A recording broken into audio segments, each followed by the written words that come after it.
जो लोग अपने राजनीतिक स्वार्थ के लिए निर्दोष नागरिकों को गुमराह करे, क्या ऐसे नेता यूपी को चलेगा क्या?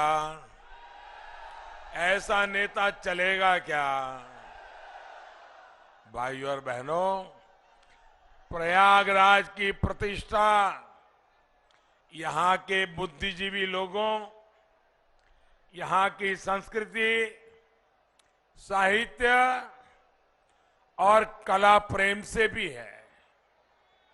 आप सभी प्रबुद्ध लोग इस बात से तो परिचित है कि बदली विश्व व्यवस्था में भारत का मजबूत होना कितना जरूरी है। और मजबूत भारत सशक्त उत्तर प्रदेश के बिना संभव ही नहीं है।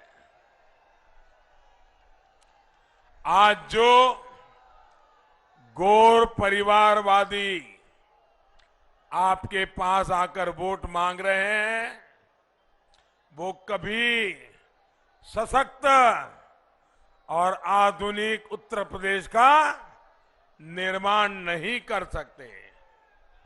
क्योंकि ये लोग कैसे हैं? ये ऐसे लोग हैं जो अफवाहवादी है, ये ऐसे लोग हैं जो पलायनवादी है। इतना ही नहीं, ये ऐसे लोग हैं जो घोर अंधविश्वासी भी हैं। क्या किसी अंधविश्वासी को उत्तर प्रदेश का नौजवान स्वीकार कर सकता है? कर सकता है? ये कैसे लोग हैं? उनका अंधविश्वास कैसा है? कुर्सी न चली जाए इसके लिए ये लोग नोएडा नहीं जाते, बिजनौर नहीं जाते। क्या ये उत्तर प्रदेश के लोगों का अपमान है कि नहीं है? अपमान है कि नहीं भैया?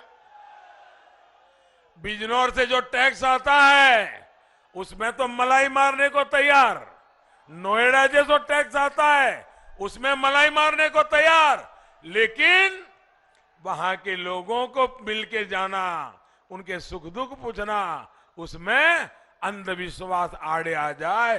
क्या ऐसे लोग उत्तर प्रदेश का भला कर सकते हैं? आधुनिक उत्तर प्रदेश बना सकते हैं? 21वीं सदी के आधुनिक होते उत्तर प्रदेश को ऐसा नेतृत्व कभी भी मंजूर नहीं हो सकता। ये लोग क्या कभी यूपी के युवा का, यहां के नौजवान का, उनका सोच क्या है, उनका मन क्या है, क्या ये अंधविश्वासी लोग समझ सकते हैं? समझ सकते हैं? आप मुझे बताइए, जिनकी सोच ऐसी हो वो यूपी को आधुनिक बना पाएंगे?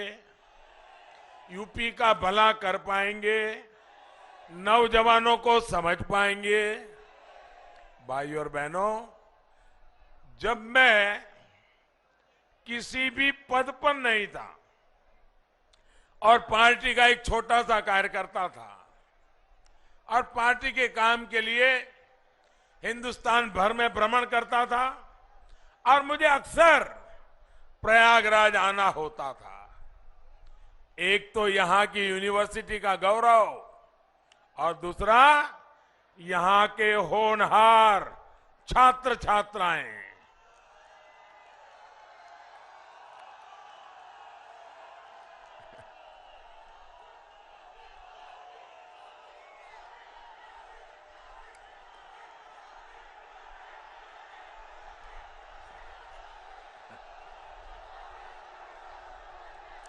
आपका ये प्यार, आपके आशीर्वाद मैं ब्याज समेत लौटाऊंगा दोस्तों। और मैं विकास करके लौटाऊंगा।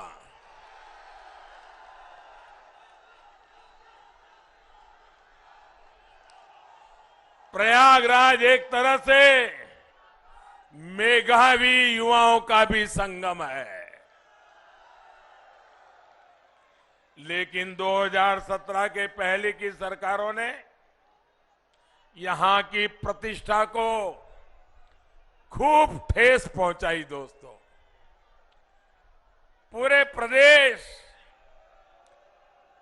देश से जो युवा यहां आते हैं उनसे इन गौर परिवारवादियों ने छल किया है, छल किया है। आप भी जानते हैं कि नौकरी के नाम पर पिछली सरकारों के आयोग में बैठे लोग किस क्वालिफिकेशन को जरूरी मानते थे?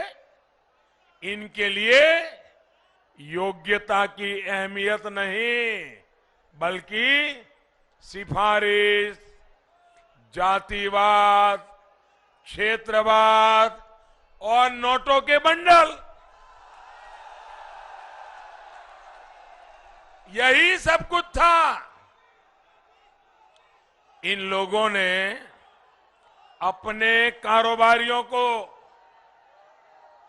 आयोगों की जिम्मेदार पदों पर बिठाकर जो खेल खेला, उसने कितनी ही युवाओं की जिंदगियां तबाह कर दी, होनहार युवाओं की। आज ये लोग नौकरी के नाम पर फिर उत्तर प्रदेश के युवाओं को धोखा दे रहे हैं, धोखा। भाइयों बहनों, सच्चाई ये है कि इन लोगों ने अपने 10 साल के शासन में सिर्फ 2 लाख लोगों को सरकारी नौकरी दी, और वो भी भाई भतीजावाद, जातिवाद, पैसों के बंडल। जबकि योगी जी की सरकार ने अपने 5 साल में उन्होंने 10 साल में 2 लाख और योगी जी ने 5 साल में 5 लाख नौजवानों को सरकारी नौकरी दी।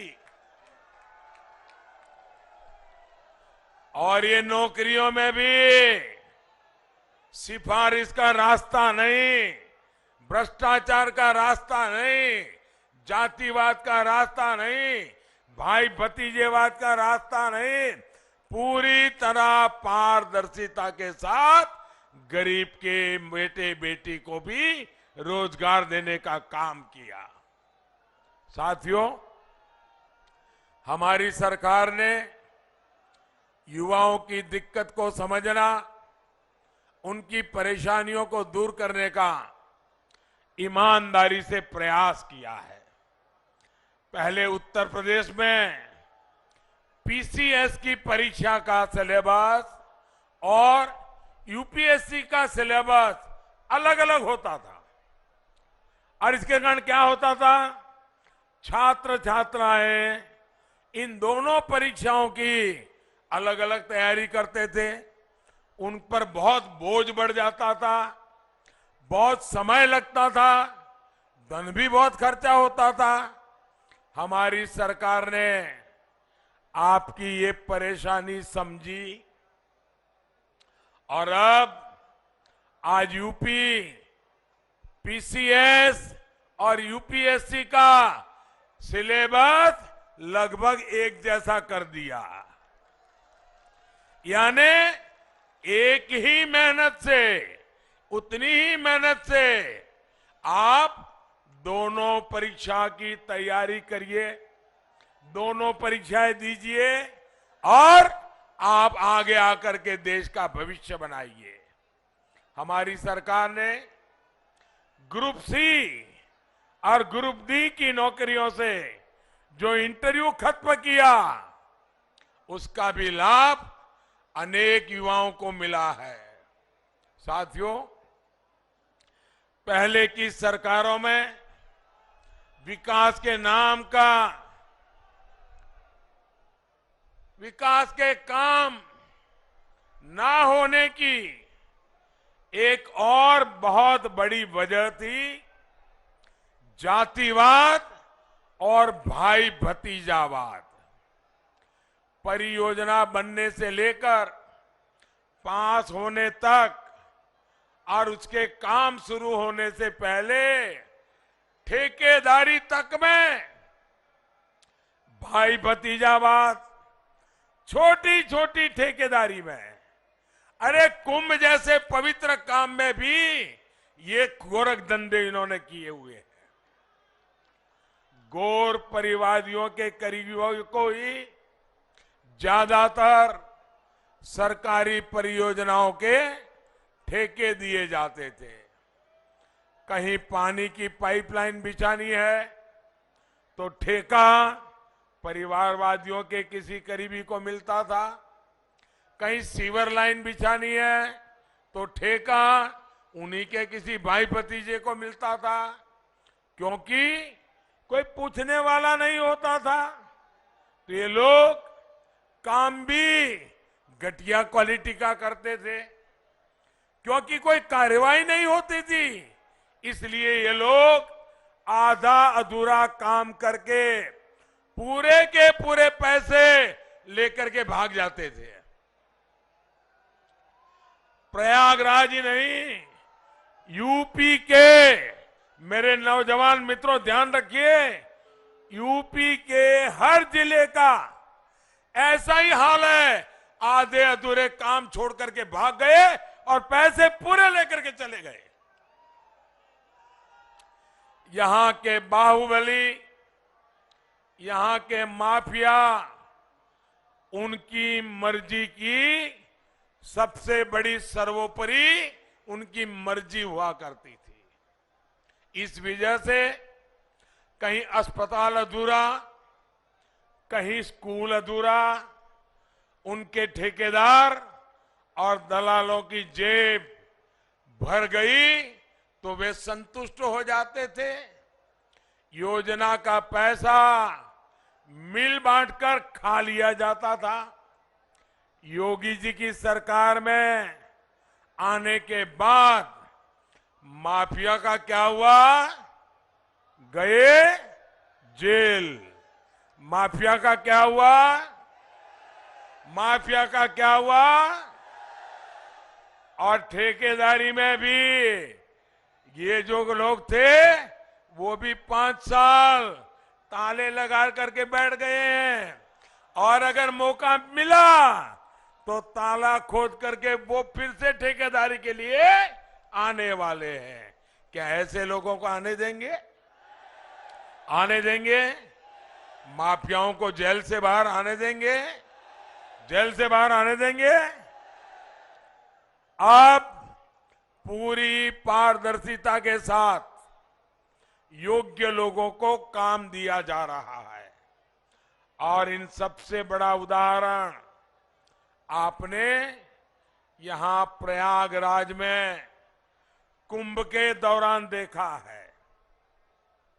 योगी जी की सरकार में आप सभी के सहयोग से संपन्न हुए कुंभ के दिव्य और भव्य आयोजन को दुनिया ने सराहा है। कुंभ के मेले पहले भी होते थे, हर बार होते थे, लेकिन कभी उसकी अच्छाइयों के विषय में दुनिया में चर्चा नहीं होती थी। इस बार जो प्रयागराज ने कुंभ किया, योगी जी और केशव जी के नेतृत्व में जो काम हुआ, विश्व की बड़ी बड़ी संस्थाओं ने उस पर स्टडी की। यूनेस्को ने हमारे इस कुंभ की परंपरा को विश्व विरासत का दर्जा दिया। भाइयों, क्या प्रयागराज के हर नागरिक को गौरव होता है कि नहीं होता है? उत्तर प्रदेश के हर नागरिक को गौरव होता है कि नहीं होता है? हर हिंदुस्तानी को गौरव होता है कि नहीं होता है? प्रयागराज में एक कुंभ मेले ने सारी दुनिया की सोच बदल दी भाइयों। एक काम योगी जी केशव जी की जोड़ी ने करके दिखाया। जिस तरह पहले की सरकारों ने यूपी के नौजवानों को धोखा दिया, वैसे ही प्रयागराज को भी विकास के लिए तरसा कर रखा। जिन्हें प्रयागराज नाम से ही चीड़ हो, प्रयागराज बोलिए तो इनका कान खड़े हो जाते हैं। प्रयागराज बोलना चाहिए नहीं बोलना चाहिए भाई? प्रयागराज बोलने से आपको गर्व होता है कि नहीं होता है? अगर प्रयागराज नहीं बोलोगे तो निषाद राज को भी भूल जाओगे। भाइयों बहनों, जिनको प्रयागराज ये नाम से नफरत हो, वो क्या प्रयागराज का विकास करेंगे? क्या आपकी इच्छाएं पूरी करेंगे? क्या आपकी आवश्यकताएं पूरी करेंगे? क्या भाइयों बहनों,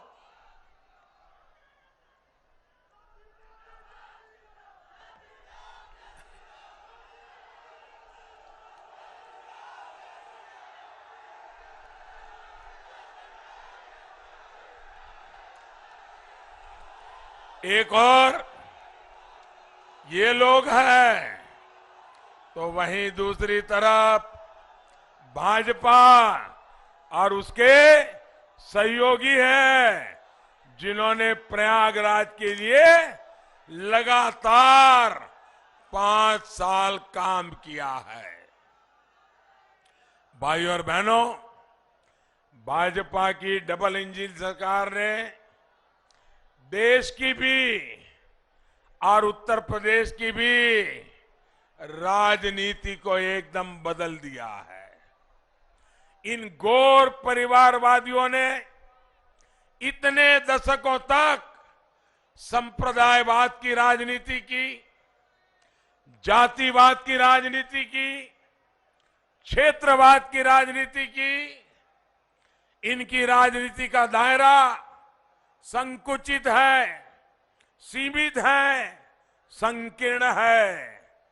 भाजपा की राजनीति का दायरा विस्तृत है, विशाल है, सर्वसमावेशी है। भाइयों बहनों, मुझे अनुप्रिया जी के पिताजी से बहुत पुराना संबंध रहा मेरा। वे सरदार पटेल के अनन्य भक्त थे।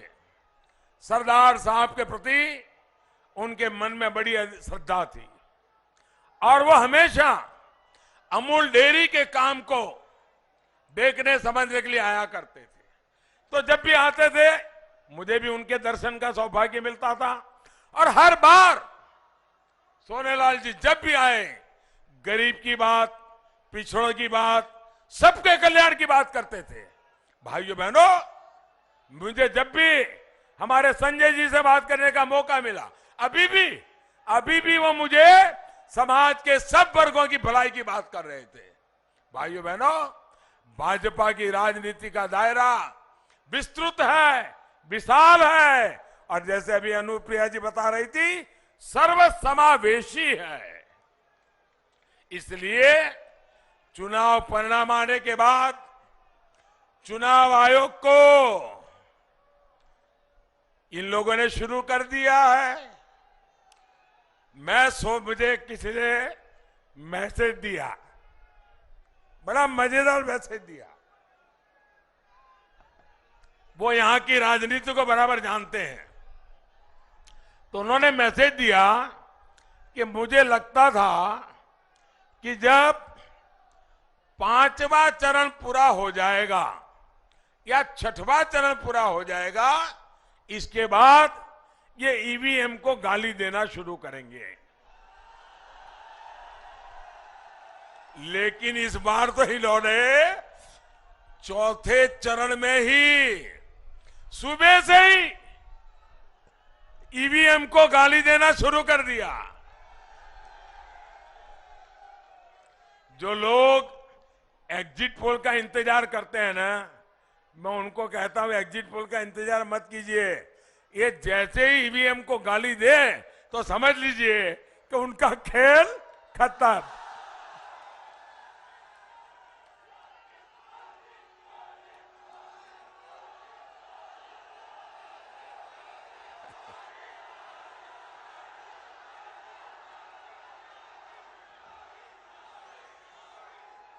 साथियों, ये देश का सौभाग्य रहा है कि हमारे यहां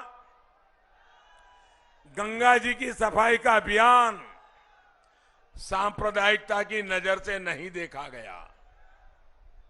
इसमें एक दृष्टि पर्यावरण की भी रही।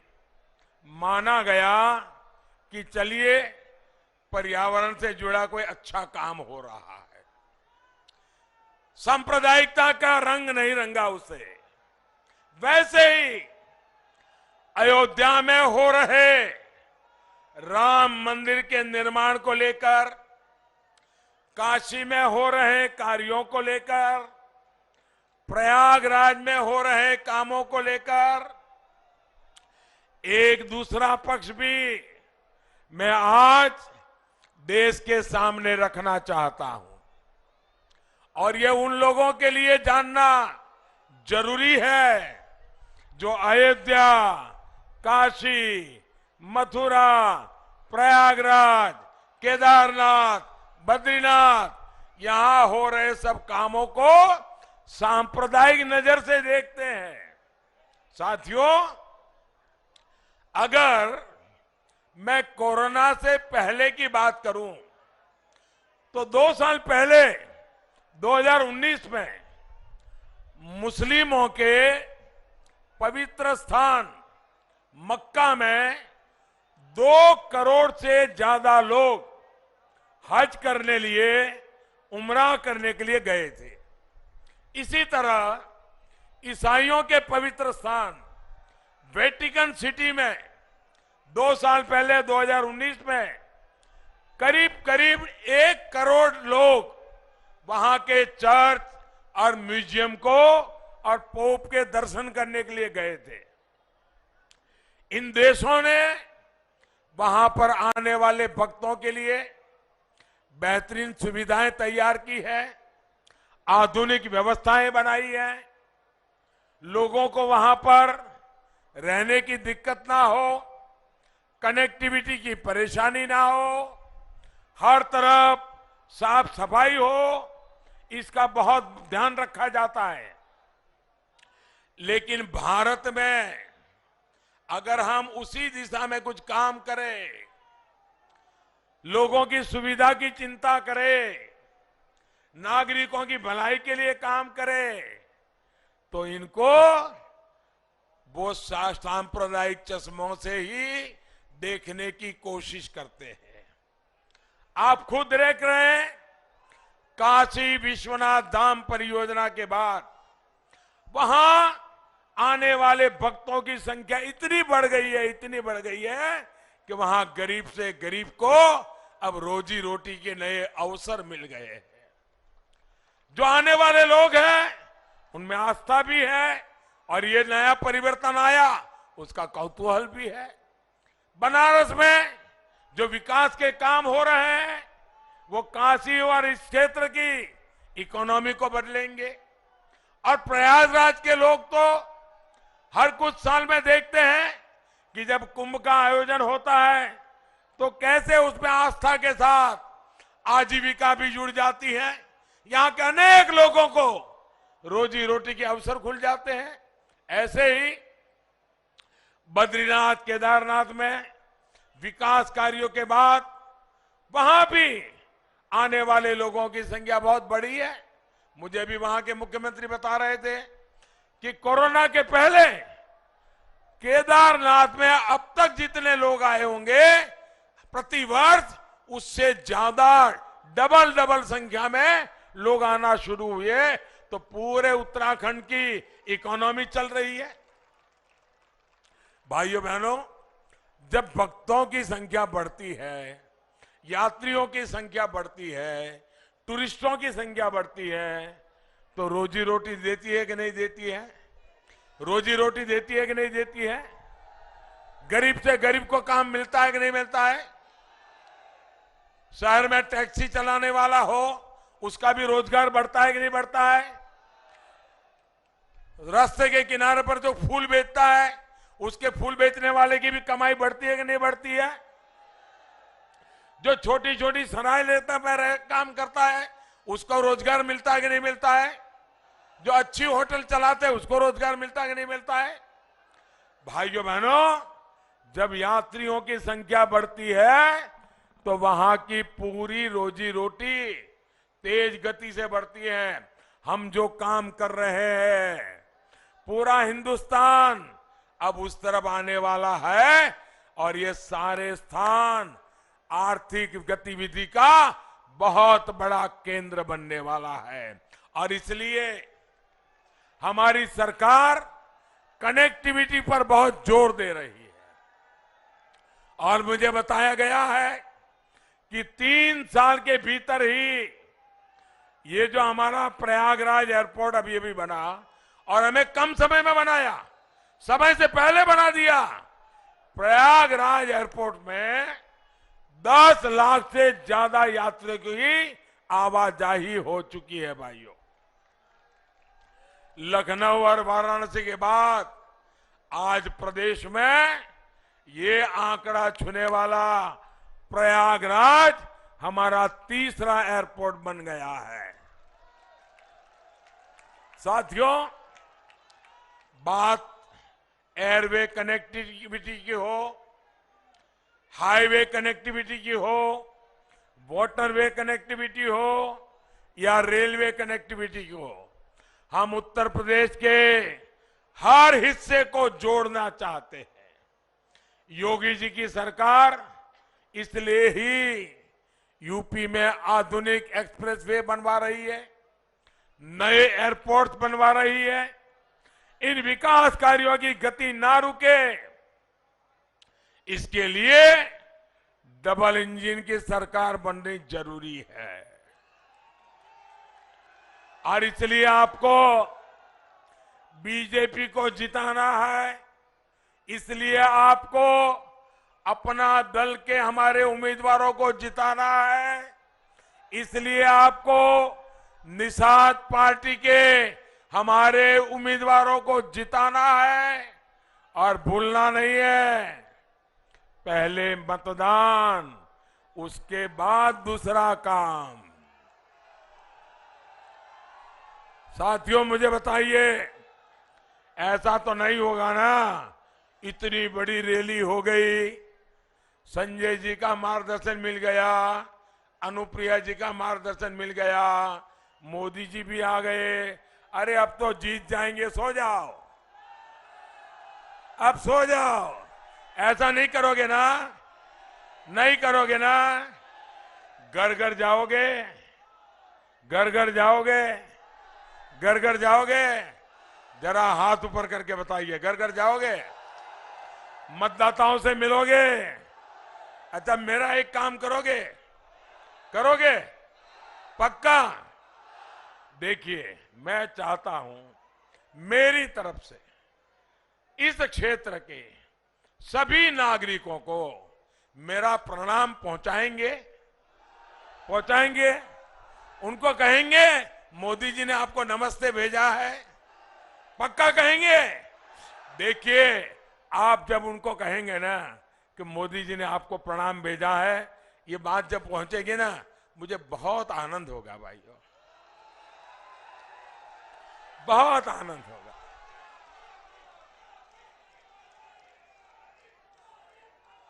और इसलिए मैं आपसे चाहता हूं, घर घर जाइए, सबको मेरा प्रणाम पहुंचाइए और मेरी तरफ से विनती कीजिए कि इस बार मतदान तो जरूर करना है। भाजपा, अपना दल और निषाद पार्टी को भारी बहुमत से जिताना है। सभी उम्मीदवारों से, संजय जी से, अनुप्रिया जी से आग्रह है, जरा आगे आ जाए। मेरे साथ बोलिए भारत माता की, भारत माता की, भारत माता की। बहुत बहुत धन्यवाद।